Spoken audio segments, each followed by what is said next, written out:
y diga, no, no, de aquí no va a pasar el precio. Y discutiendo, por ejemplo, si hay que reconocer lo que ellos llaman el déficit tarifario. No es discutible eso. No es discutible que en momentos de beneficios muy altos se pueda decir que hay déficit tarifario. La intervención de lo público es un elemento absolutamente decisivo. La Unión Europea, frente a países de cultura más intervencionista, como es Francia, obstinadamente ha estado actuando en contra de este sistema. ¿Cómo actúa la Unión Europea, por ejemplo, en otras directivas? Hay una directiva, la 2006-32, del 5 de abril de 2006, ¿no?, que establece la obligación de la Unión Europea de ahorrar el 9% de energía. La relación es extremadamente antigua.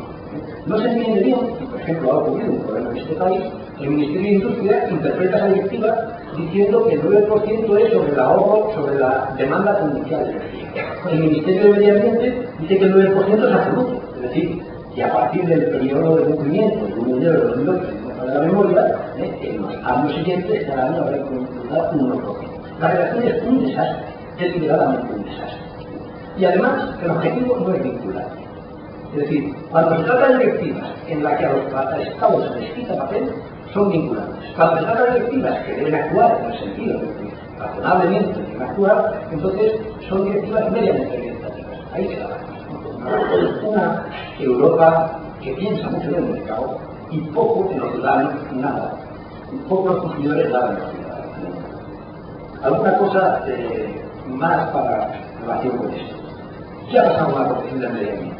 A la Unión Europea hay que reconocerlo, cuando se trata de esto, una enorme maestría a la hora de vender el mundo.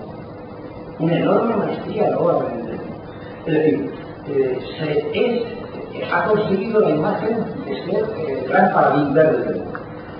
Es cierto que en todas las cumbres, por ejemplo, el cambio climático ha ido por delante de los demás. Pero esto es por lo mismo que el viejo refrán español que dice que en el país de los ciegos el puerto es el rey. Pero es puerto. La Unión Europea es fuerza. Es decir, un problema como es el cambio climático, en el que nos dialogamos entre humanos, entre dialogamos con la física. Voy a recuperar una frase de un ilustre planetario, Walter Gropius, que a mí me encanta muchísimo como literato, que dice que la física también rige para la izquierda, yo diría que también para la derecha, ¿no? El asunto que hay es que en este caso concreto, lo que ocurre es que nosotros no le podemos dictar a la atmósfera cómo funcionar, ¿no? Está la radiación solar, el tratamiento radiativo, el albedo, son cosas todas muy físicas, pero resulta que viene de la física y entonces pues se cumple lo mismo. ¿Qué es lo que ha hecho la Unión Europea en cambio climático? Cierto que de cada cumbre internacional ha aparecido como la principal bloque mundial de defensa del cambio climático, pero los hechos han sido suficientes para atajar ese gravísimo problema. Pues la respuesta es que no un poquito de todo. Woody Allen hace que una película donde los protagonistas y los triunfadores no tienen pasado, ¿no? Los que cantamos por los, digamos, los pobres recuperarse entre la memoria, ¿no? En 1988 los mejores expertos mundiales de cambio climático se reunieron en Toronto, ¿no? Y dijeron, no, hay que reducir las emisiones mundiales en el 2005 en un 25% con respecto a la de 1990. Ya lo dijeron en el 88. ¿Qué fue lo que hizo la Unión Europea? Su primera postura fue una idea, una propuesta unilateral de reducción del 20%. Pero cuando se encontró con las negociaciones difíciles, es cierto que había ciego, estaba el gobierno de Estados Unidos, había ciego de toda ceguera, ¿no? El asunto es que ya no se mantuvo en el 20%. Recuerden que del protocolo de Kioto la Unión Europea no acabó con el 20%, acabó con un compromiso de reducción del 8%, bajó a menos de la mitad, más que Estados Unidos, más que Japón, pero solo el 8%. ¿Qué decía la Unión Europea en relación con los mecanismos de flexibilidad?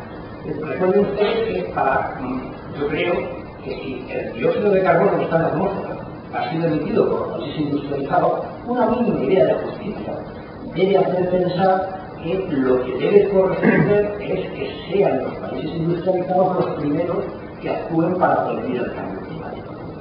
Para que deben hacerlo en políticas nacionales, sobre todo deben hacerlo en políticas nacionales, y adicionalmente debieran transferir recursos tecnológicos hacia los países pobres para conseguir que los países pobres transiten por otras vías de desarrollo que los países pobres.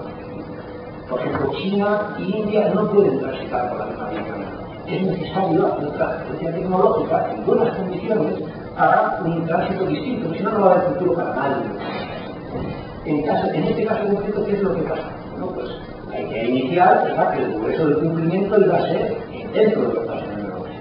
Eso durante algún tiempo fue una idea firmemente defendida en la Comisión, hasta que se tomó una dura, como todas las buenas palabras ambientales.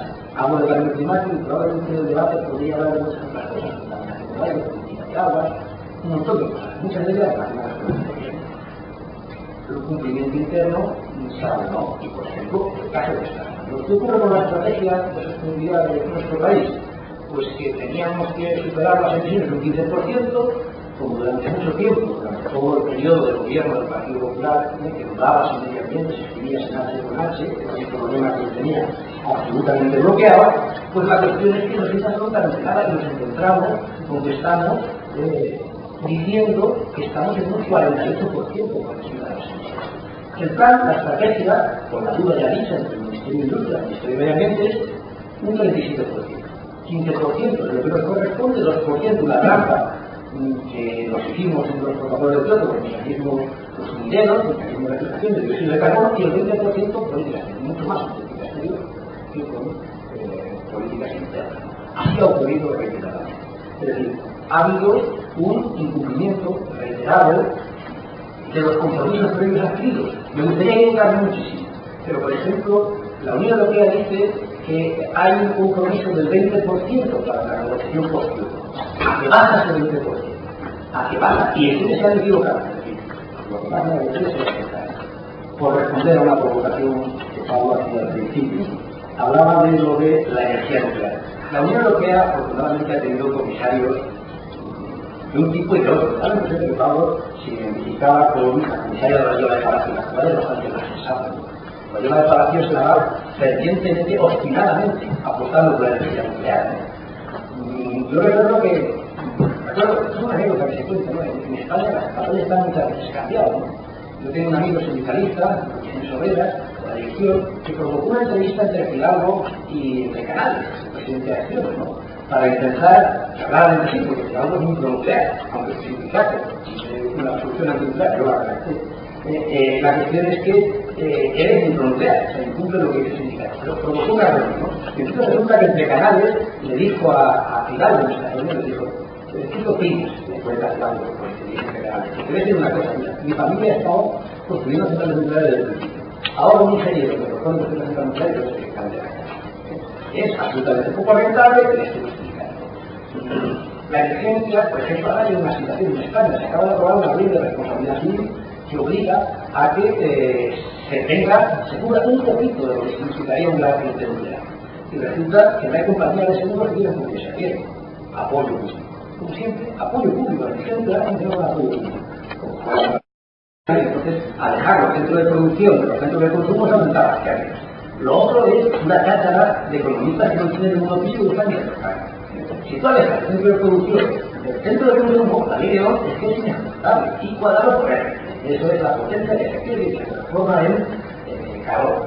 Entonces, no tiene ningún sentido. La idea, por ejemplo, con todos los respetos, ¿no? La idea de querer comprar algo en Alemania. ¿Y qué pasa? Que va a venir el kilovatio hora. Primero que no viene el kilovatio hora de acá, ¿no? Primero, habría que ver exactamente qué quiere decir eso de comprar en Alemania. Pero en segundo lugar, es que si alejas el centro de centros de consumo, es que genera ineficiencia. Por tanto, ¿hacia dónde debería ir? Yo creo que hacia dónde debería ir una política europea o nacional, un poco me da igual, pero en relación con esto sería